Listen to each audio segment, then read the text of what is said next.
방송에서 제공하는 투자 정보는 투자 판단에 대한 조언입니다. 방송에서 제공하는 주식의 가치, 가격 상승 및 가격 하락에 대해서는 방송사에서 보장하지 않습니다.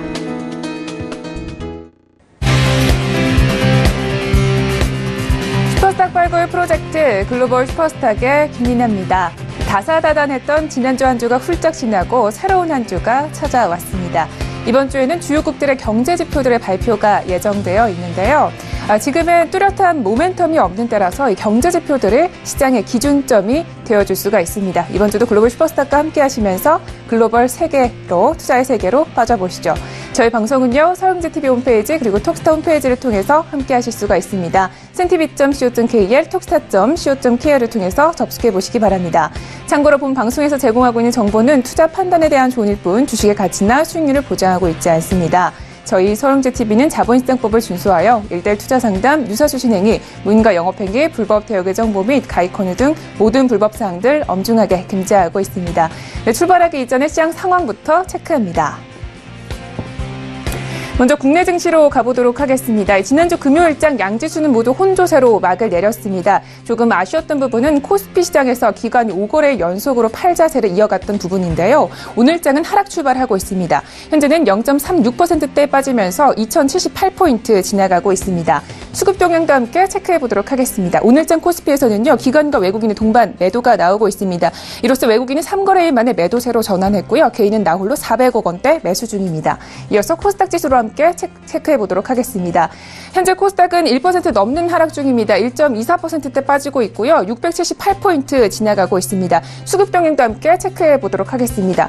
오늘장에서는 이 코스닥 지수에서 기관과 외국인 그리고 개인 할 것 없이 뚜렷한 방향성을 잡지 못하고 있는 모습입니다. 이어서 해외 선물 지수 흐름 따라가 보도록 하겠습니다. 먼저 나스닥 지수입니다. 현재 나스닥 지수는 0.2%대 상승 중입니다. 7,000포인트를 회복했고요. 7,045포인트 지나가고 있습니다. S&P 500 지수도 함께 체크해 보겠습니다. 0.15%대 상승 중인데요. 2,783포인트 지나가고 있습니다.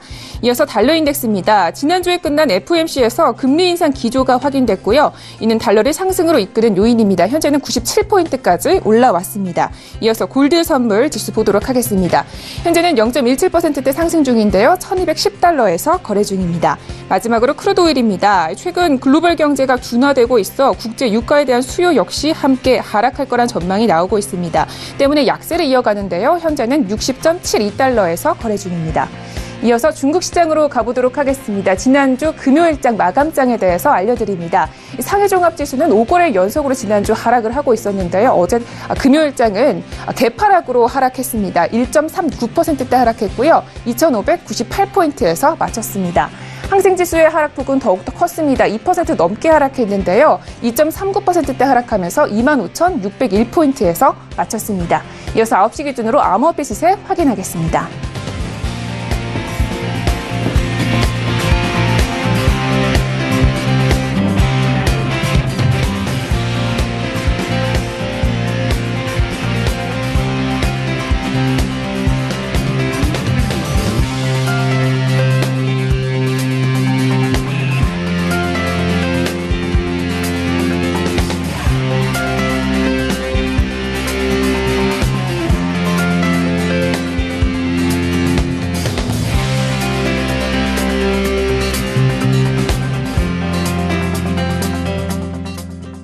네, 글로벌 슈퍼스탁 첫 번째 코너부터 본격적으로 출발해 보도록 하겠습니다. 첫 번째 코너는 글로벌 이슈에 대해서 점검해보는 시간이고요. 먼저 화면으로 이슈들 체크하겠습니다.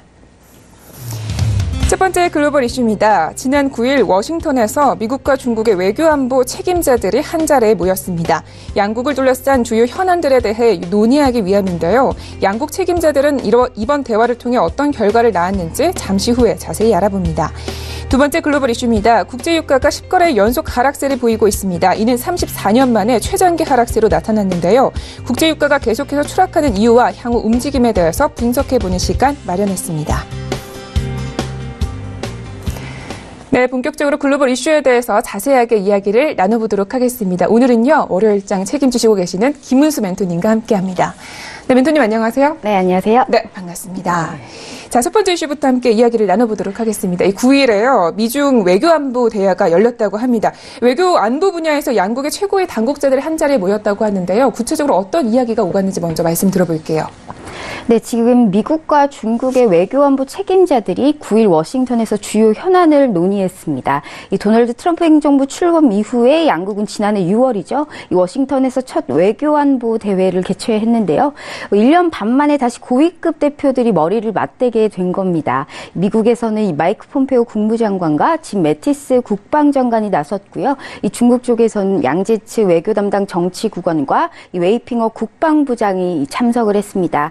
폼페이오 장관은 우선적으로 이번 회담에서 트럼프 대통령과 김정은 북한 국무위원장이 싱가포르에서 회담이 있지 않았습니까? 근데 거기에서 약속했던 대로 북한의 완전하고 검증 가능한 비핵화를 위해서 중국의 협력이 매우 중요하다라고 밝혔습니다. 이 폼페이오 장관은 또 미국은 현재 대이란 문제와 관련해서 이란산 석유 수출을 제로로 만들기 위한 제재를 가하고 있다면서 이 중국 에너지 기업들의 이 협력이 필요하다고도 말했는데요. 또한 폼페이오 장관은 이 중국 측의 남중국 해상의 군사화 중단을 촉구했고 또 중국 내 종교의 자유와 소수민족에 대해서도 좀 언급을 했습니다. 구체적으로는 좀 미국과 국제사회는 이 중국 신장 위구르 지역의 무슬림들과 이 티베트 불교도들이 종교의 자유를 억압받고 있는 것에 대한 우려감을 나타냈는데요. 이로 인해서 중국에 계속 전달을 할 것이다라고 밝혔습니다. 미국 정치권에서는요, 이 재교육 센터 폐쇄를 조금 해달라라는 서한을 지난해 8월과 9월 그리고 국무부와 재무부, 상무부 등 주무기관에 보낸 바가 있습니다. 폼페이오 장관은 또 타이완에 대한 미국 정부의 입장은 좀 일관되고 현재 중국은 타이완의 현 위치를 일방적으로 변경해서는 안 된다라고 말했습니다. 사실상 이 일정은요, 지난달 중국 베이징에서 진행을 하려다가 한 달 정도 연기가 됐었던 겁니다. 최근에 양국이 협상을 모색하면서 다시 성사된 거기 때문에 양국 모두 기대감을 좀 나타냈었는데요. 이 테리 브랜스테드 중국 주재 미국 대사도 전날 8일이죠. 워싱턴 국무부 청사에서 기자간담회를 열고 이 주요 쟁점에 대해서 솔직한 의견 교환을 기대한다라고 밝히기도 했습니다. 이 브랜스테드 대사는 남중국해 문제 그리고 중국 내 인권 그리고 북한 관련 현안을 이번 2차 외교안보대회 최우선 의제로 꼽았습니다. 네, 북한 문제 그리고 중국의 인권 문제, 남중국해 문제 역시 모두 좀 하나같이 좀 어려운 문제들인데요. 그렇다면 이번 대화는 좀 어떤 성과가 있었다라고 평가를 해볼 수가 있을까요? 네, 우선적으로 지금 중국 측에서는요, 이번 대화가 매우 좋은 성과를 도출하길 바란다라고 화춘잉 중국 외교부 대변인이 이 9일 정례 브리핑에서 밝혔습니다. 이 화 대변인은요, 며칠 전 이 양국 정상이 전화 통화를 한 뒤에 현재 지금 실무진끼리 협상 재개를 지시했다라고 하면서 이번 대화의 이 실현 과정을 소개했었습니다. 적극적인 협의를 통해서 두 나라 사이의 갈등을 좀 원만하게 통제하고 협력을 추진하길 바란다라고 말을 했는데요. 이 양국 갈등이 원만하게 통제하길 바란다라고 했던 이 화춘잉 중국 외교부는요. 사실상 이 얘기는 이 갈등들 중에 무역 갈등이 가장 크다고 볼 수가 있습니다. 사실 무역은 경제 관련 문제이기도 하거든요. 하지만 이제 큰 틀에서 보면 이 외교 현안으로도 포함이 되기 때문에 이번 이 대화 의제에 좀 포함된 것으로 보이는데요. 양제치 정치국원은 어느 정도 입장 차이가 있지만 이 대화를 통해서 무역 갈등을 해결할 수 있을 것이다라고 말을 했습니다. 이 무역 전쟁은 미국과 중국 그리고 물론 이 세계 경제 자체에도 피해를 준다는 게 중국 측의 입장이거든요. 그리고 지금 중요한 게 남중국해와 타이완 문제입니다. 기자회견에서 양제치 위원이 타이완은 중국의 일부라고 강조를 하면서 미국 정부는 하나의 중국 원칙을 분명히 확인하라고 요청을 하면서 이 양측에 좀 물러서지 않는 입장차를 한 번 더 확인을 했다라고 볼 수가 있습니다.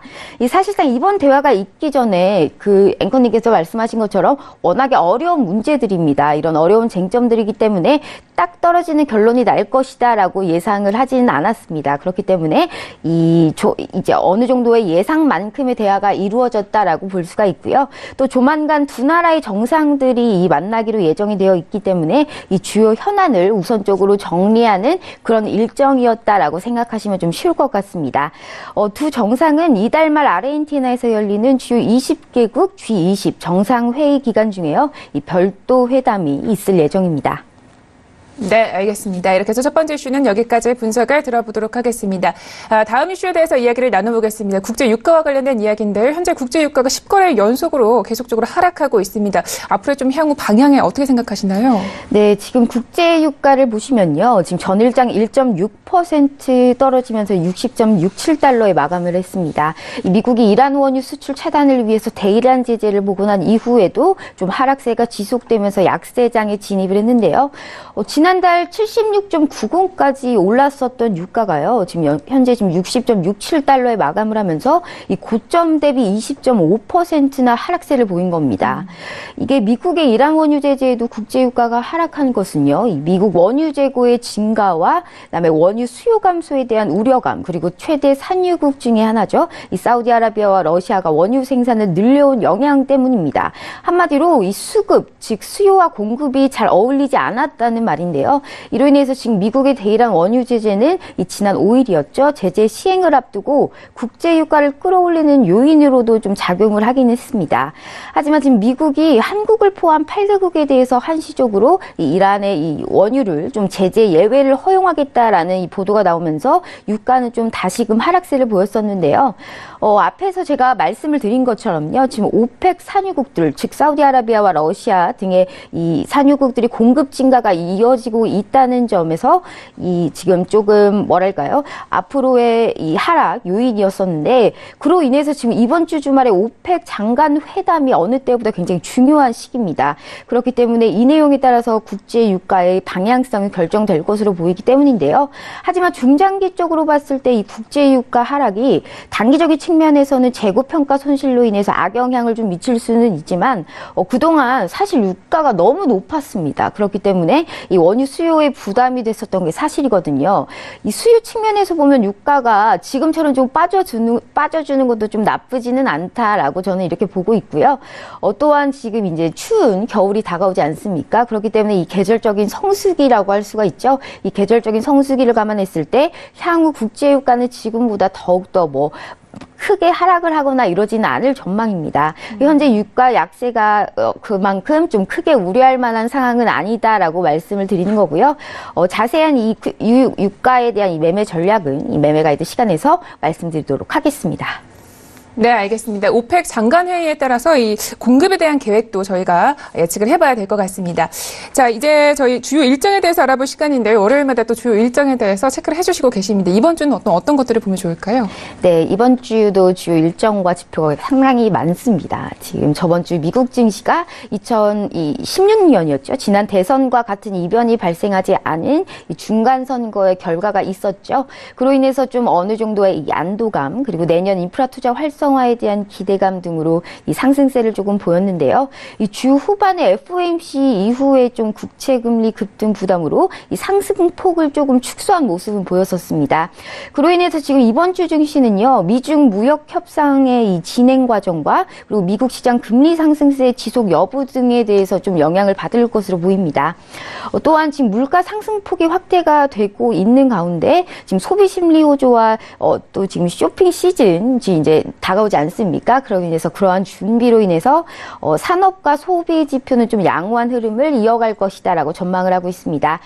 표를 보시면서 좀 말씀드릴게요. 지금 10일 오늘입니다. 오늘은 지금 미국 데일리 샌프란시스코 연은 총재 연설이 좀 예정되어 있고요. 오늘은 미국 채권 시장이 휴장입니다. 13일 화요일이죠. 내일은 홈디포와 타이슨 푸드의 실적 발표가 예정되어 있고요. 원유 측면에서는 오펙 원유 시장 보고서가 발표가 됩니다. 유럽 쪽에서는 이탈리아 2019년 예상한 수정안 제출 마감일이기도 한다는 점 유의하시고요. 24일 수요일입니다. 미국 소비자 물가 지수가 좀 발표가 될 예정이고요. 이 파월 연준 의장과 콜스 연준 부의장 그리고 카플란 총재의 연설이 예정되어 있습니다. 이 원유 측면에서는 IEA 원유 시장 보고서 발표가 이제 예정되어 있고요. 또 소매 판매업을 하고 있는 메이시스와 이 보안 시스코의 실적 발표 또한 예정되어 있습니다. 15일 목요일은요. 미국의 소매 판매와 수출 출입 물가 지표가 나올 예정이고요. 이 퀄스 연준 부의장과 카시카리 미니 애플리스 연은 총재 연설이 예정되어 있습니다. 16일 금요일에는 미국 10월 산업 생산과 에반스 시카고 연은 총재의 연설이 예정되어 있는데요. 이번 주는 17일이죠. 토요일도 조금 주목을 하시는 게 좋을 것 같습니다. EU 유럽연합의 긴급 정상회의가 있을 것으로 보이기 때문인데요. 이때 지금 브렉시트와 이탈리아 예산안에 대해서 좀 논의를 할 것으로 보이고 있습니다. 네, 알겠습니다. 오늘의 이슈 두 가지는 여기까지 분석을 들어보도록 하겠습니다. 이번에는 본격적으로 매매 전략 시간으로 가볼 텐데요. 우리 원유에 대해서 한번 보도록 하겠습니다. 일단 아무래도 이 글로벌 경제가 좀 둔화되고 있기 때문에 하방 요인이 있을 것이다. 이런 이야기도 나오고 있거든요. 좀 네. 이번 주는 어떻게 보시는지요? 네, 맞습니다. 현재 지금 좀 차트를 보면서 말씀을 드릴게요. 네. 현재 이 크루드 오일 일봉입니다. 현재 일봉을 봤을 때 네. 현재 지금 크루드 오일이 지금 지난주 목요일에 60.40달러까지 좀 하락을 하지 않았습니까? 근데 제가 주요 지지 라인이라고 말했던 이 라인에서 이제 딱 어느 정도 맞춰서 하락을 했다고 볼 수가 있고요. 또한 금요일에 지금 60달러 선에서 지금 하회를 하면서 조금 이제 마감을 한 모습을 볼 수가 있습니다. 주요 저항대가요, 현재 지금 60달러 선을 도달을 했습니다. 그렇기 때문에 이후 지금 주요 저항대, 일단은 60달러 쪽에서 이 주요 저항대에 걸려 있을 수 있다라고 판단되기 때문에요. 이 단기적으로는 기술 반등을 좀 모색할 수 있는 시기다. 즉 상승할 수 있는 그러한 가능성이 있다라고 보여주고 있는 상황입니다. 또한 지금 만약에 반등을 한다라고 했었을 때는요, 이 60.30이 이 맨 마지막 하단에 있는 라인입니다. 이 60.30을 돌파를 할 수 있다라는 그러한 가능성이 보이고 있고요. 만약에 이제 반등을 한다, 즉 돌파를 한다라고 봤을 때는 이 상승 추세를 확인한 후에 좀 대응을 하는 것이 좀 바람직하다라고 보이고 있습니다. 또한 이어서 나스닥 지수 말씀드릴게요. 현재 지금 이게 나스닥 지수 일봉입니다. 이 보시면요, 지난주 금요일에 이 지속적인 유가 하락에 이제 인해서 글로벌 경기 둔화 우려로 인해서 나스닥이 좀 급락세를 보였었습니다. 현재 빵주가 글로벌 지표 악화에 동반적으로 좀 하락을 하면서 조금 악영향을 미쳤는데요. 일단은 7,004포인트, 즉 여기 제가 이 화살표로 가리고 있는 이 7,004포인트 지지 라인을 좀 지켜낸 모습을 볼 수가 있고요. 하지만 지금 그 아래 하단에 있는 6,827선까지의 이 하락 가능성을 염두한 후에 대응을 하시는 게 조금 바람직하다라고 볼 수 있습니다. 한마디로 지금 7,004포인트 지지 라인을 좀 어느 정도 지켜낸 모습이지만요. 일단 재차 바닥을 더 만들 수 있다고 봐야 되기 때문입니다. 또한 지금 6,827선까지 하락 가능성은 염두 후에 대응을 하는 것이 좀 바람직하다라고 말씀드렸고요. 또 7,004포인트 현재 지금 이 가리고 있는 이 마우스로 그리고 이 7,004포인트가 깨지면 그때 좀 매도를 하시는 게 바람직합니다. 그리고 7,004포인트에서 이 지지를 받으면요, 이 단기 기술적 반등을 노리는 구간으로 그 위 상단 라인에 있는 7,175포인트까지 상승 구간을 보고 대응을 좀 하시라라고 권해드리고 싶습니다. 또한 지금 봤을 때 쌍바닥이 그려질 가능성이 굉장히 높습니다. 그렇기 때문에 이 저점을 조금 높여가는 형태로 추세 상승 구간으로 좀 돌아서는 그러한 형태로 대응을 할 것으로 지금 보이고 있습니다. 네, 알겠습니다. 이 나스닥 같은 경우에는요, 정확한 단기 바닥을 확인하라는 전문가님이 말씀이셨습니다. 자, 이렇게 해서 글로벌 이슈 앤 가이드는 여기까지 이야기 듣도록 하겠습니다. 멘토님, 오늘도 말씀 고맙습니다. 네, 감사합니다.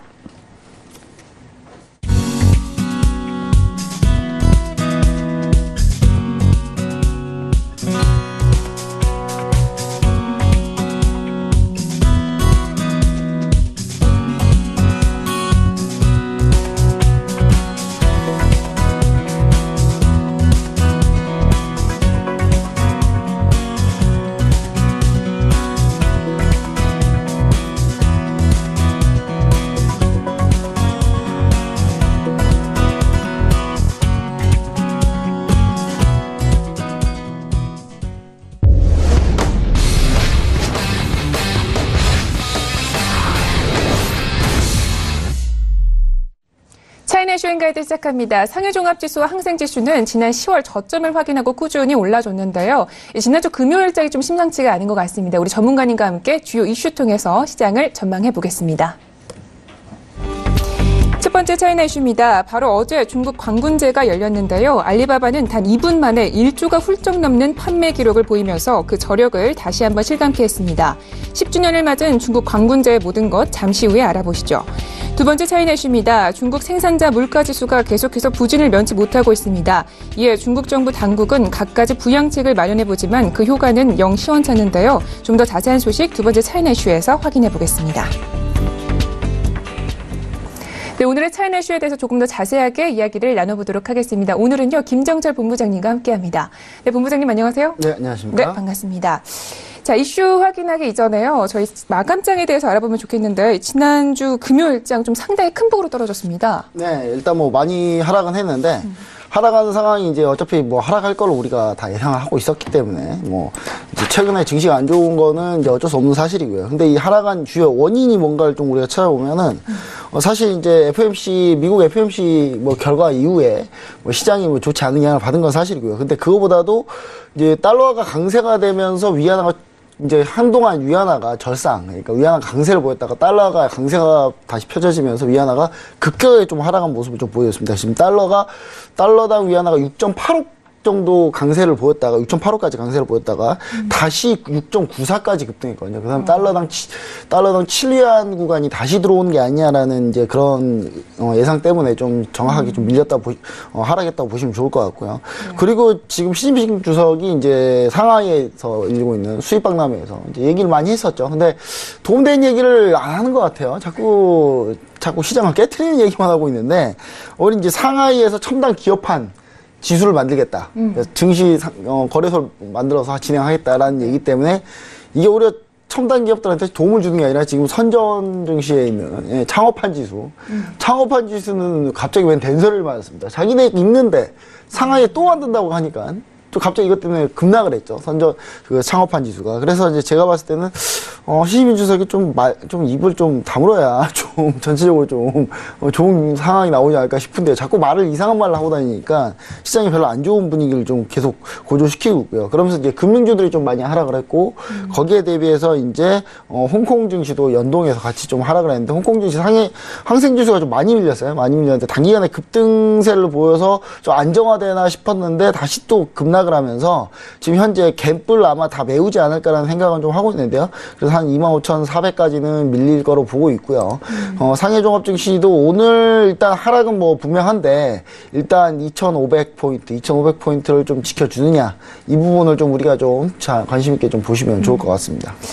네, 알겠습니다. 마감장에 대해서 알아봤고요. 본격적으로 이슈 분석 시작을 해보도록 하겠습니다. 11월 11일은 광군제였습니다. 이번에 이제 10주년이었다고 하는데요. 또 이번에도 또 상당한 기록을 세웠다고 하는데 이번 글로벌 온라인 최대 이벤트 광군제에서는 어떤 기록들이 나왔을까요? 네, 사실 뭐 이번 광군제가 좀 상당히 좀 부진하지 않을까 뭐 이런 생각이 있습니다. 왜냐하면 지금 미중 무역 전쟁 때문에 이거 분위기 깨는 거 아니냐 뭐 이런 얘기 많이 했었는데 네. 광군제는 그래도 광군제인 것 같습니다. 이거 사실 광군제가 이렇게 기록을 세울지는 아무도 예상을 쉽게는 못했거든요. 그러니까 어느 정도 작년 수준을 좀 유지하지 않을까 했는데 지금 이제 중국 최대 전자상거래업체죠. 알리바바가 광군제 10주년을 맞이해서 0시부터 땡 해가지고 이제 쟀어요. 정확히 금액을 쟀는데 2분 5초 만에 100억 위안을 거래 금액이 100억 위안을 돌파했습니다. 그러니까 100억 위안이 우리나라 돈으로 1조 6천억 원. 2분 만에요? 2분 만에 1조 6천억 원 찍었고요. 3분 1초가 작년 기록이었는데 작년 기록을 56초나 앞당겼습니다. 그리고 지금 현재 이제 거래액이 약 1,000억 위안을 돌파한 시점이 1시간 47분 26초. 네. 지난해가 9시간 지난해 9시간 4초보다 약 7시간을 그냥 확 당겨버린 그런 대기록을 세웠고요. 그리고 이후에 이제 진두닷컴 등 이제 다른 이제 전자상거래 업체들도 급격하게 이제 늘어나면서 판매량이. 네. 근데 시장 규모가 이제 폭발적으로 좀 증가를 한 그런 모습을 보이고 있습니다. 근데 이게 이제 사실, 지난 하루 최대가 이제 아직 전체 다 집계는 아직 안 됐다고 해요. 왜냐면 오늘이 12일이잖아요. 네. 어제 자정에 이제 집계를 끝내야 돼. 아직 집계가 다 안 됐다고 하는데, 지금 이제 2,200억 위안, 그러니까 우리나라 돈으로 36조 1,000억 원 정도 예상하고 있습니다. 하루에 이제 온라인 쇼핑 금액이 36조 원. 어마어마합니다. 진짜 네. 말이 안 나오는데요. 이거는 이제 지난해 이제 미국 10대 온라인 쇼핑 업체들을 다 모은 거예요. 미국에서.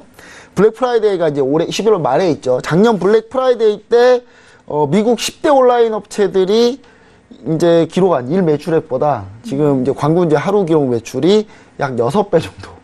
6배 정도 됩니다. 그러니까 어마어마한 양이죠. 정말 대단한 판매량을 기록했다. 뭐 이렇게 볼 수 있겠고요. 광군제에 대해서 잘 모르시는 분들한테 좀 얘기를 좀 추가 좀 소개를 드리면, 네. 광군제가 원래 1993년에 이제 난징대 학생들이 애인 없는 사람들끼리 서로 좀 위로 좀 하자. 그러면서 이제 취재해서 10월 10일 날 이제 파티를 열었던 게, 이게 이제 파티 열고 막 선물 좀 사주고 뭐 서로 자기한테 선물도 하고 막 그런 것들이 좀 이제 좀 유래가 돼서 시작을 했고요. 지금 광군제 이벤트는 알리바바가 이제 주로 이제 먼저 스타트를 했는데, 알리바바가 이제 처음에는 이제 그렇게 좀 잘 되진 않았어요. 근데 이게 정착이 되면서 하루 금액이 처음에는 이제 5천만 위안에 불과했는데, 지금은 이제 어제 얘기 드렸죠. 2,200억 위안. 어마어마한 규모로 성장했고요. 이게 이제 징둥이 원래, 이 알리바바가 있는 그 광군제 말고 다른 날에 원래 징둥도 쇼핑데이가 있는데, 징둥도 사실 이때 날짜에 맞춰서 껴서 자기들도 많이 판매를 하고 있는 그런 상황입니다. 그래서 이제 이 두 전자상거래 업체들의 이제 실적이 상당히 좀 그래도 예상보다는 좀 괜찮아서 나쁘지 않지 않나. 근데 물론 이런 논란은 있습니다. 광군제 시작하기 전에 조금씩 가격을 올려요. 가격을 올려가지고 광군제 시작할 때 이제 가격을 뚝 떨어뜨리는.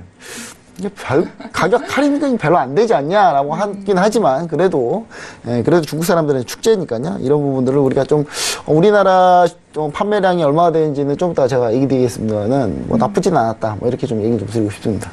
네, 말씀이 진짜 사실이라면 우리 소비자 입장에서 좀 화가 날 수도 있겠는데 알리바바 같은 경우는 아무래도 좀 수혜를 정말 본 기업이다 이렇게 볼 수가 있겠습니다. 자, 중국이 아무래도 이 블랙 프라이데이 전에 좀 전략적으로 추구한 게 아니냐 이런 이야기들도 나오고 있거든요. 또 추가적으로 해외 직구도 많이 증가했다고 하는데 그 규모는 좀 어느 정도 되나요? 네, 일단 블랙 프라이데이가 원래 사실은 전 세계적인 소비 시즌의 스타트 시점이지 않습니까? 근데 중국이 사실 이제 중국 정부는 어떤 생각을 했냐면, 자꾸 블랙 프라이데이 때 자국민들이 미국에 가서 쇼핑을 하니까, 미국 온라인 마켓 가서 쇼핑을 하고 있으니까, 이거 외화 유출이다라는 생각을 하면서 이거를 선수를 치는 전략을 만든 게 바로 그 광군제거든요. 사실 전략적으로 만들었다고 보시면 됩니다. 그래서 이제 이 광군제가 사실 중국으로서는 무조건 키워야 되는 그런 거고요. 여기서 쇼핑은 당연히 이제 11월 말이 이제 블랙 프라이데이이기 때문에 먼저 선수를 쳐야 사람들이 돈을 먼저 써야 미국 블랙 프라이데이 때 돈을 안 쓰니까 거기서 이제 그런 부분 때 이것도 뭐 G2의 역학관계에 엮여 있다라고 보시면 좋을 것 같은데 결국은 이제 그럼 또 해외에서도 중국의 이런 축제 때 대비해서 해외에서도 많이 구매를 하는 그런 형태를 좀 보여주고 있거든요. 그래서 이제 최근에 이제 아베 신조 총리가 이제 중국을 방문했습니다. 방문해가지고 원래대로 하자면 서로 머리 잡고 싸워야 되는데 상당히 좀 화기애애한 분위기였어요. 상당히. 근데 그러면서 이제 미국, 일본하고 저기 중국 사람은 참 특이해요. 일본 욕을 그렇게 하면서 막상 일본으로 여행 많이 가고, 일본이라고 환장을 합니다. 그래서 제가 봤을 때는 도대체 한국이랑 원래 이제 일본이 이제 침략 전쟁을 했을 때 우리나라하고 이제 중국이 피해를 봤는데, 이 피해본 나라들끼리 연합은 안 하고, 자꾸 일본 편을 드는데 중국 사람들 참 제가 봤을 때는 돌아서면 잊어버리는 사람들이지 않나라는 생각도 좀 해보는데, 일단, 그래서 일본이 지금, 일본도 많이 좀 직구를 했다고 해요. 일본이 많이 직구해가지고, 일본 전체 1위를 기록했습니다. 해외 국가들 중에서는요. 그리고, 미국이 2위를, 무역전쟁에도 불구하고 미국이, 2위를 기록했습니다. 미국이 판매량도 2위를 기록했어요. 미국 제품들이. 애플이 있기 때문에. 애플이 있기 때문에 좀 2위를 기록했고요. 그리고 3위는 이제 올해 영국이 되지 않을까라는 생각을 했었는데, 영국이나 뭐 독일이나 호주가 되지 않을까 했는데, 우리나라가 3위를. 우리나라가 3위를. 3위를 차지했습니다. 직구뿐만 아니라 판매량도 기록도 상위권이었습니다. 우리나라 기록. 그래서 중국 관련주들이 오늘 올라야 되는데 시장이 안 좋아서 지금 안 오르고 있고요. 그리고 이제 해외 주요 판매 제품으로 따지고 보면 이제 영국의 다이슨이 인기라고 하네요. 다이슨하고 미국의 애플. 이렇게 인기라고 하는데, 제가 개인적인 건데요. 이건 참 개인적인 건데, 다이슨하고 LG전자 청소기를 제가 다 써봤거든요. 무선 청소기를. LG전자 훨씬 좋더라고요. 다이슨보다는 LG가 더 좋은데, 중국 사람들이 비싸서 안 사는지 모르겠네요. 일단은, 저는 개인적으로, LG전자가 좀 좋다고 생각하고요. 중국 당국 전략은 이제 사실상 이게 이 정도면 성공하지 않았나 생각을 하는데, 알리바바 이번 포인트가 약간 좀 제가 추가적으로 얘기 드리고 싶은 거는, 원래 마인 회장이 광군제 전일에 이제 갈라쇼라는 걸 해요. 상하이에서. 근데 갈라쇼를 하는데 원래 항상 나타나서 뭐 작년에 쿵푸도 시범도 보이고 막 네, 그랬었는데 올해는 나타나질 않았어요. 네, 무대에 쓰질 않았습니다. 그래서 이거 도대체 약간 좀 이상하지 않냐. 영상 속에서 이제 택배원으로 분장해가지고 택배 열심히 나르는 그런 모습만 보여줬는데 이게 이제 사실 요즘에 좀 어떤 소문이 있냐면요. 중국 당국에서 마인 회장이 말을 잘 안 들으니까 마인 회장을 거기 갈아치웠다라는 얘기가 좀 있어요. 그래서 마인 회장이 거기에 좀 기분이 안 좋아서 좀 이번에도 참석을 하지 않았나라는 얘기도 있고요. 그리고 중국 정부에서 아예 못 나오게 하지 않았나 이런 얘기들도 좀 많이 퍼지고 있습니다. 그래서 마인 회장이 은퇴는 뭐 사실상 확정을 졌는데 중국 당국에서는 이제 이런 온라인 거대 상거래 이 기업들을 가지고 이제 컨트롤 좀 많이 하는 중국 당국이 좀 느낌이 좀 많이 쏠려 있다. 뭐 이렇게 보시면 좋을 것 같습니다. 네, 알겠습니다. 자, 이렇게 해서 관공제에 대한 이야기는 여기까지 짚어보고요. 계속해서 다음 이슈 함께 이야기를 나눠보겠습니다. 최근에 중국 경제 지표들이 점점 안 좋아지고 있습니다. 일단 수출 증가율은 안정적인데요. 내수 지표들이 좀 안 좋은 흐름으로 빠지고 있다고 합니다. 자세한 중국 지표들 들어볼게요. 네, 일단은 최근에 중국 그 수출 증가율에 좀, 중국 수출 잘 되네? 뭐 이런 생각을 하실 수 있었겠습니다만은, 이제 하나씩 한번 뜯어보자고요, 한번.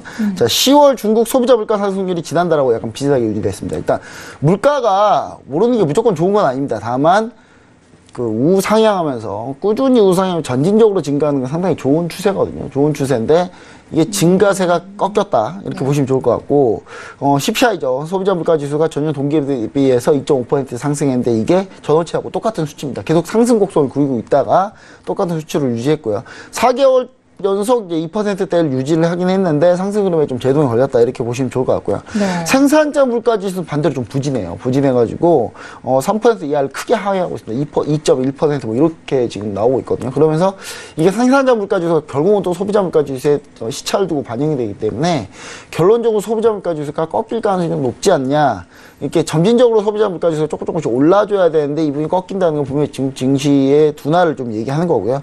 그 다음 10월 중국 자동차 판매가 13.2%나 감소를 했습니다. 감소했습니다. 감소해가 전년 대비해서 감소를 했는데, 최근에 이제 중국 자동차 판매가 부진한데요. 이제 195만 대로 올해 6월에 이후 계속 하향 추세를 거듭하고 있고요. 그 다음에 10월에 이제 중국 자동차 판매에서 좀 중요한 부분은 어떤 거냐면 전기차가 좀 증가를 많이 했습니다. 전기차가 11만 대 넘게 판매되면서 전기차는 무려 82%나 증가했어요. 근데 그럼에도 불구하고 중국 정부가 보조금까지 축소를 했음에도 불구하고 이렇게 계속 전기차가 잘 판매가 되고 있거든요. 반면에 내연기관차 한 183만 대만 증가하면서 16%나 내연기관차가 감소하면서 제가 봤을 때는 중국 자동차 판매량이 전체적으로 좀 감소했다. 다만 여기 특징적으로 찾으면 전기차 부분이 좀 강세다. 이런 것만 특징적으로 좀 찾아볼 수 있지 전체적으로 좀 안 좋은 지표거든요. 그래서 이 안 좋은 지표들이 사실상 중국의 경기가 지금 무역전쟁 이후로 좀 안 좋아지고 있다는 부분을 계속 얘기하지 않나 그렇게 좀 생각해 볼 수 있겠습니다. 네. 이렇게 경제 지표들이 부진하자 우리 중국 정부에서는 정책들을 좀 쏟아내고 있는데요. 효과가 좀 나타내지 못하고 있는 것 같습니다. 일단 리커창 총리가 추가적인 대책을 마련했다고 하는데 어떤 대책이 나왔을까요? 네, 일단 중국 당국이 경기 좀 안정시키려고 전방위적으로 좀 노력하고 있습니다. 미국이 계속 금리를 이제 인상하고 있는데도 불구하고 중국 인민은행이 지준율을 4차례나 인하했고요. 이 다음에는 아마 기준금리를 아마 인하하지 않을까. 전 이렇게 좀 생각을 하고 있는데, 이런 부분을 통해서 이제 유동성을 계속 풀고 있습니다. 풀고 있으니까 당연히 위안화가 약세가 되겠죠, 당연히. 그리고 이제 민영기업이 자금난이 지금 워낙 안 좋기 때문에 구체적인 이제 지원책을 좀 다시 한번 또 내놨는데요. 대형은행은 이제 앞으로 이제 신규 대출에 대해서 3분의 1 정도는 무조건 민영기업 대출로 이제 하게끔 할당을 해놨고요. 중소기업은 2분의 1 이상 무조건 민영기업에 제공하는 걸 의무화시키는 그런 거를 이제 그런 법을 이제 진행하려고 하고 있습니다. 그래서 이제 지금 상황은 현재 내수 쪽부터 좀 안 좋아지고 있기 때문에 네. 과연 이 수출 호조가 얼마나 좀 이어질지 전 좀 상황을 좀 봐야 되는데 그렇게 오래 가지 못하지 않을까. 이 수출 호조가 위안화 약세 때문에 수출 호조가 된 게 워낙 크거든요. 그래서 만약 위안화가 제자리 돌아왔을 때 중국이 이 수출을 이어갈 수 있냐 저는 거의 불가능하다고 봅니다. 그래서 이 부분은 우리가 수출 증가율만 믿고 너무 중국 증시를 너무 좋게 보면 안 된다 이렇게 좀 생각을 해볼 수 있겠습니다. 알겠습니다. 자, 이렇게 해서 이슈 두 가지는 여기까지 분석을 해보도록 하겠습니다. 현재 중국 증시가 출발했습니다. 상해 종합지수는요, 0.22%대 소폭 하락하면서 출발하고 있고요. 항생지수 역시 좀 내리면서 출발하고 있다고 합니다. 0.1%대 약보합권 출발하면서 25,576포인트 지나가고 있습니다. 자, 본격적으로 기업 분석 시간으로 가보도록 하겠습니다. 아무래도 이 중국 정부의 도움에도 불구하고 내수 지표가 상당히 좀 부진하다 이렇게 말씀해 주셨는데요. 그렇다면 어떤 업종을 저희가 보는 게 좋을까요? 네, 일단 보는 게 좋다는 걸 떠나서 보면 안 될 거 오늘 하나 또 가져왔는데 보면 안 될 거라기보다는 지금 당장 보면 안 되는 종목이고요. 그러니까 사람들이 오판하기 쉬운 이제 종목도 좀 제가 가져봤는데요. 네. 중국 석유화학입니다. 중국 석유화학. 중국 석유화학은 이제 6000 28, 6000 28 이렇게 상해에 상장돼 있는데 홍콩 증시에도 상장돼 있습니다. 이렇게 양쪽에 다 상장이 돼 있다고 보시면 좋을 것 같고요. 네. 근데 이제 중국 석유화학을 어떤 컨셉으로 가지고 나왔냐면 최근에 이제 그 중국이 경기 안 좋은 것 때문에 이제 석유 수요량 자체가 좀 수요량 자체에 대한 컨셉으로 제가 가져온 건데요. 최근에 이제 단기적 유가 급락을 했습니다. 지금 유가가 70달러에서 거의 지금 맞습니다. 60달러까지 깨면서 급락을 했는데 네. 이 석유화학 업종 중에 우리나라 석유화학 업종은 원유를 어디선가 수입해가지고 오기 때문에 단기적으로는 유가 하락이 어느 정도 좀 괜찮습니다. 왜냐면 수입하면 괜찮고요. 장기적으로 봤을 때 좋지는 않은데 근데 중국 석유화학 같은 경우는 이제 석유화학을 직접 캐기 때문에 유가가 떨어지면 안 좋습니다. 당연히 안 좋은데요. 우리나라는 이제 조금 유가가 떨어져야 단기적으로 좀 좋고요. 근데 중국 석유화학은 유가가 지금 떨어지기 때문에 좀 당연히 안 좋아요. 주가 보시면 많이 흘러내렸죠. 유가 하락한 동안은 그래도 좀 버텼다가 지금 최근에 또다시 흘러내리고 있는데 여기에 이제 추가 유가 하락 가능성은 좀 약간 낮아요. 왜냐하면 이제 60달러 초반까지 왔기 때문에 미국 셰일 오일 단가에 왔기 때문에 이 부분까지 하락하느냐 마느냐 좀 지켜봐야 되는데 지금 이 부분 같은 경우는 이제 하방 지지를 할 가능성이 높기 때문에 추가적인 유가 때문에 추가적으로 급락하기는 좀 이제 쉽지는 않다. 다만 이제 중국 내 그리고 이제 호재라고 보면은 중국 내 경유하고 휘발유 다운스트림 상품 가격들이 이제 지속적으로 상승세는 기록하고 있습니다. 그러니까 소비가 어느 정도는 이루어지고 있기 때문에 다운스트림, 그러니까 석유 화학 제품들에서 판매하는 부분들은 좀 가격은 상승세를 기록하고 있어서 지금 이제 호재와 악재가 이제 두 개 다 같이 섞여 있다 보시면 좋을 것 같은데요. 근데 반면에 또 이제 최근에 이제 무역 전쟁 때문에 공급 개혁 자체가 좀 부진해서 공급 개혁이 많이 되면 중국 석유화학은 상당히 호재입니다. 최근에 증시 작년 올해 초에 이렇게 급등한 이유가 공급개혁이 막 잘 되고 있을 때였거든요. 그때 수혜를 보기 때문에 이게 올라왔는데 지금은 이제 많이 지금 공급개혁이 좀 안 되고 있기 때문에 미중 무역전쟁 때문에 그래서 제가 봤을 때 지금 포인트에서 매수를 기다리기보다는 유가 하방 압력 좀 지지한다고 우리가 판단할 수 있는 시점으로 봐서 좀 매수가를 좀 설정해 보면 그래도 기회는 나오지 않나 저는 이렇게 생각하고 있고요. 그래서 이 종목은 약간 박스권 플레이를 하면 좋을 것 같은데 일단 5.90 위안에서 1차 한 매수 정도 보시고요. 5.570 위안에서 분할로 두 번 정도 분할로 매수하신다면 손절가를 5.530으로 좀 잡아놓고요. 목표가를 7.10 위안으로 잡아놓으시면 상당히 좋은 트레이딩이 되지 않을까. 그러니까 차트 보시면 여기서 한번 매수, 여기서 한번 매수, 그 다음에 여기를 손절가로 잡고요. 여기서 돌아 나와서 7위안까지 목표가를 보는 그런 흐름으로 보시면은 중국 석유화학도 충분히 매 포인트는 나오지 않나. 그리고 이거 구경적이기 때문에 주가가 쉽게 무너지지는 않습니다. 알겠습니다. 오늘 기업은요 중국 석유화학이었는데요. 이 상승 추세라기보다는 현재 박스권 플레이가 유효하기 때문에 그 부분을 노리라는 말씀을 주셨습니다. 자 이렇게 해서 차이나 쇼인 가이드는 여기까지 이야기 듣도록 하겠습니다. 멘토님 오늘 또 말씀 고맙습니다. 네, 감사합니다.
네, 코인 이슈 앵가이드 시작하겠습니다. 아직 시세의 변동은 미미하지만요. 신임 경제부총리로 홍남기 국무조정실장이 오르면서 아무래도 시장에 변화가 있지 않을까 이런 기대가 나오고 있습니다. 주요 이슈 통해서 시장을 전망해 보겠습니다. 첫 번째 코인 이슈입니다. JP모건이 블록체인 기술 개발했다는 유망 상장 기업 3곳을 전격 발표했습니다. JP모건이 선정한 유망 기업에는 어떤 업체가 이름을 올렸는지 잠시 후 자세히 알아보겠습니다. 두 번째 코인 이슈입니다. 정부와 은행의 애매한 규제 속에 암호화폐 거래소들의 신음은 날로 깊어지고 있습니다. 하루빨리 명확한 가이드라인이 절실한 시점인데요. 관련 소식 두 번째 코인 이슈에서 심도 깊게 다뤄보겠습니다. 네, 오늘의 코인 이슈에 대해서 조금 더 자세하게 이야기를 나눠보도록 하겠습니다. 오늘은요, 선주 멘토님과 함께합니다. 네, 멘토님 안녕하세요. 네, 안녕하세요. 네, 상당히 오랜만에 뵙는 것 같습니다. 네, 반갑습니다. 네, 오늘도 이슈 분석 잘 부탁드리겠습니다. 자, 먼저 첫 번째 코인 이슈부터 알아보도록 하겠습니다. JP모건이요, 유망 기업 3곳을 발표를 했다고 하는데 어떤 기업인지 궁금하네요. 네, 현지 시간 8일 이제 CNBC 보도에 따르면요, JP모건은 고객 보고서를 통해서 IT 기업들이 블록체인 개발로 큰 성장 기회를 갖게 될 것이라고 전했는데요. 현재 많은 기업이 머신러닝, 인공지능 기술로 수혜를 받은 것처럼 IT 기업들도 블록체인으로 기회를 받게 될 것이라고 전망을 했습니다. 자, JP모건은 워낙 유명하잖아요. 그래서 여기 이 말들이 좀 신뢰가 되는데 이 블록체인 기술로 구체적이고 실제적인 성장의 기회를 창출할 수 있는 기업 3곳을 소개를 했는데 일단 미국 콘텐츠 전송 네트워크 및 클라우드 서비스를 제공하는 아카미 테크놀로지 그리고 디지털 거래 관리 서비스 업체인 도큐사인, 모기지 금융산업을 위한 클라우드 플랫폼 제공업체 엘리메이 이 3곳을 뽑았습니다. JP모건이 이제 투자자들에게 중개기관을 대체할 수 있는 기회가 어디 있는지 또 신뢰가 요구되는 지점은 어디인지 또 어떤 기업이 서비스형 블록체인 그 바스라고 하는데요. 이 바스를 제공하기 가장 좋은 포지션을 잡고 있는지를 알아볼 것이라고 조언을 했고 또 이 조언대로 또 뽑은 곳이 바로 3곳입니다. 일단 그 소프트웨어 JP모건의 주식연구 애널리스트 스터링 OT는 이제 은행이 어떤 기준으로 새 기업을 추천했는지를 조언을 해줬는데요. 네. 일단 이용자들 대부분 기술로 새로 개발하기보다는 이 서비스형 블록체인을 활용하기를 원한다고 밝히면서 이제 아카미 그 클라우드가 바스를 통해서 사업을 강화할 것으로 내다봤고요. 또 도큐사인 같은 경우는 이미 자체 시스템을 블록체인 네트워크와 연결을 했습니다. 그래서 플랫폼 상위 전체 계약 과정을 디지털화하는 것을 목표로 하고 있는데 이 도큐사인이 40만 명의 유료 이용자를 보유한 전자서명 및 거래 관리 업체로 최근 이제 이더리움 블록체인의 계약을 자동 기록하는 서비스 옵션을 제공한다고 밝힌 바 있고요. 또 부동산이 가장 확실한 블록체인 활용 사례를 갖게 될 산업이라고 밝히면서 이제 엘리메이를 뽑았는데 사실 부동산 쪽은 제 전체 담보를 어떻게 또 잡히느냐 이런 그 거래 계약 조건 등이 중요한데 이 담보 절차를 관리를 하고 또 계약 당사자들에게 신뢰를 제공할 수 있다. 어떤 걸 이용해서 블록체인을 활용을 해서 그래서 스마트 컨트랙트가 이제 소득 고용 여부 확인 등 다양한 직업을 또 자동화하면서 그 자동화된 시스템 아래서 담보 체계를 같이 설립을 한다면 훨씬 손쉽게 이용을 할 수도 있고 또 체계화된 관리가 가능할 것이라고 전망을 했는데요. 이런 전망들로 인해서 이 3곳들을 한번 또 미국이나 뭐 외국의 그런 주식이나 기업에 관심 있는 분들은 좀 주목하시면 좋을 것 같습니다. 네, 알겠습니다. 이렇게 3가지 기업에 대해서 알아봤는데요. 그렇다면 JP모건은 이 블록체인 자체에 대해서는 좀 어떻게 전망을 하고 있을까요? 네, JP모건이 의외로 긍정적인 그런 전망을 내놓고 있습니다. 그래서 은행이 빅데이터나 클라우드 또 AI 연구 등 그 첨단 기술 가운데서요. 블록체인을 최우선순위에 두고 있다고 밝힌 바 있는데요. 은행이 이제 암호화폐 산업에 대해서도 좀 낙관적이고 2020년에 미국 경기 침체가 될 가능성이 물론 확률이지만 발생할 확률이 꽤 높다고 전망을 하면서 암호화폐가 그 달러를 대체할 가능성이 높다라는 의견을 밝혔는데요. 이달 자체 연구 보고서에서는 이제 암호화폐 산업은 성장을 하고 또 투자는 계속될 것이라고 서술을 했습니다. 그리고 또 뭐 애널리스트나 여러 가지 또 각계 업체 관계자들에 따르면은 더 많은 플랫폼들이 블록체인을 기반으로 삼게 될 것이며 또 중앙화된 보안 모델이 분산형 블록체인 모델로 전환될 것이라고 밝히면서 앞으로 블록체인이 JP모건 등 은행 여러 가지 금융 산업에서도 점차 좀 인정을 받고 있는 추세이기 때문에 좀 요즘 하락세라 시세도 좀 낮아지고 여러 가지 좀 이슈가 많긴 하지만 어쨌거나 블록체인이 큰 대세라는 그 점은 계속 일관되게 유지된다는 것을 확인할 수가 있었습니다. 네, 알겠습니다. 첫 번째 이슈는 여기까지 이야기를 나눠보도록 하겠습니다. 자, 다음 코인 이슈에 대해서 자세히 살펴볼 텐데요. 이 국내 거래소의 산업 환경에 대한 이야기입니다. 현재 거래소들이 상당히 좀 어려움을 겪고 있다고 하는데 어떤 어려움을 겪고 있을까요? 네, 일단 은행 입출금조차 좀 막힌 상태라 사실상 뭐 거래소를 지속할 수 없다라고 또 최경준 지닉스 거래소 대표가 또 이런 말을 했는데 이제 금융당국이 1년 가까이 은행을 통제하고 또 암호화폐 시장의 자금줄을 막고 있는 상황입니다. 사실상은요. 물론 그 규제가 필요하지만 명확한 가이드라인이 나오지 않기 때문에 이런 사태가 발생한 건데요.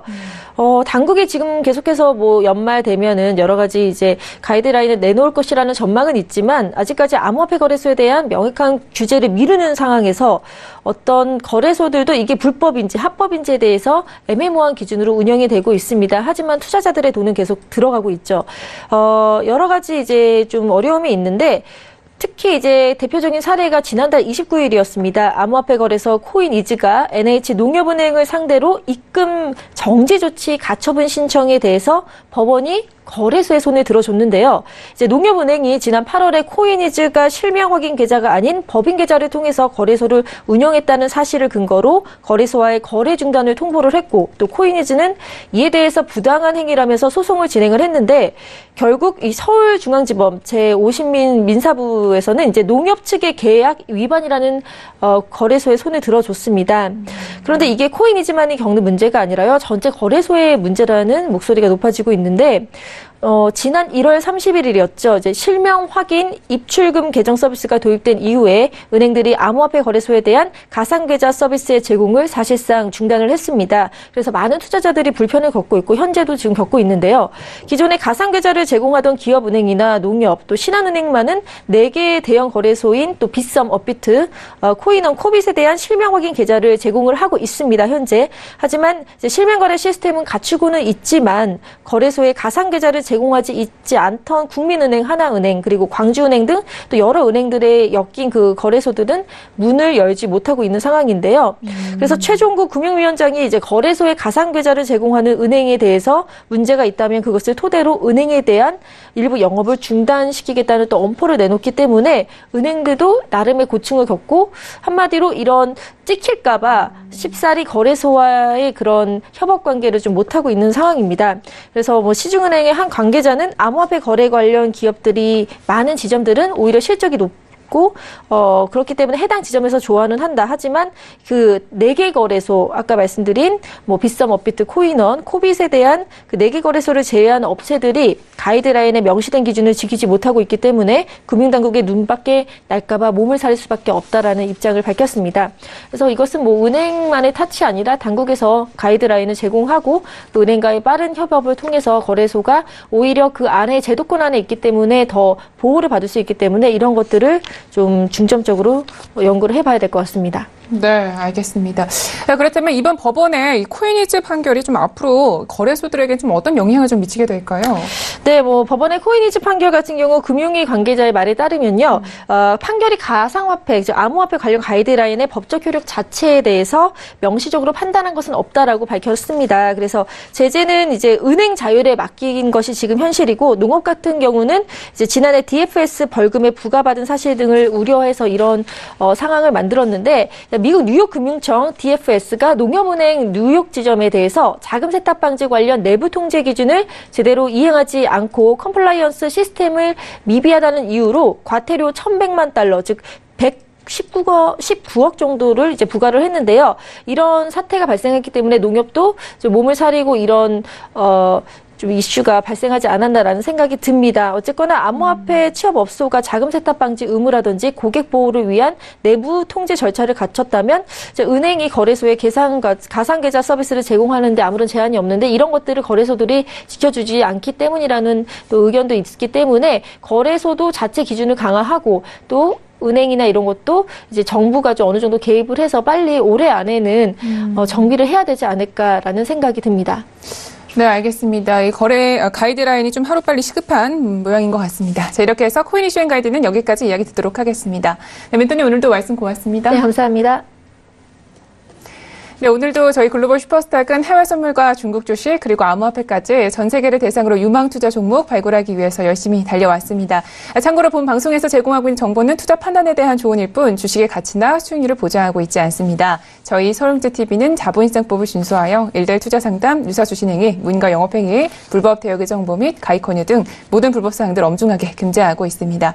네, 오늘도 저희 시청자분들 성공적인 투자 판단하시고요. 저희는 내일 이 시간에 찾아뵙도록 하겠습니다. 함께해 주신 여러분 고맙습니다.